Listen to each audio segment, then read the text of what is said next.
Ազգային ժողովը այսօր դատարանի դահլիճ էր հիշեցնում։ ՔՊԱ-կան երեսփոխանները ումուզում հայտարարում էին կոռուպցիոներ սրիկա։ Ձեզանից քանիսն է հավատում, թե Գյումրու քաղաքապետը իրոք բռնված է կոռուպցիայի համար, ու քանիսն է հավատում, որ բռնված է նրա համար, որ Գյումրիում իր հաղթանակի պատճառով, ընդդիմադիրների հաղթանակի պատճառով ՔՊ-ն թունավոր քաղաքական հղիություն է տանում։ Նման թունավոր հղիություն տանում էր նաև Փարաքարում։ Փարաքարի համայնքապետը սպանված է, Գյումրունը կալանավորված, լիազորությունները կասեցված,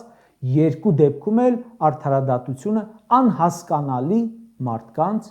ձեռքին է։ Քանի անուն տան, որ հենց հաղթել են ՔՊ-ին, այսօր դատվում են որպես կոռուպցիոներ։ Հանցագործությունը, կարծում եմ, կաշառք չէ այս դեպքում, կոռուպցիան չէ, հանցագործությունը ՔՊ-ին հաղթելն է համարվում։ ՔՊԱ-կանների կոռուպցիայի մասին բացահայտում անողին ծեծում են, ինչպես երեկ տեղ ունեցավ, իսկ իշխանության հորինած փաստերի հետևից ուղարկում են իրավապահ ամբողջ համակարգը։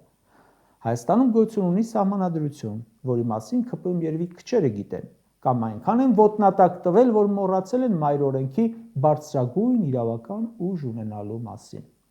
Այդ սահմանադրության համաձայն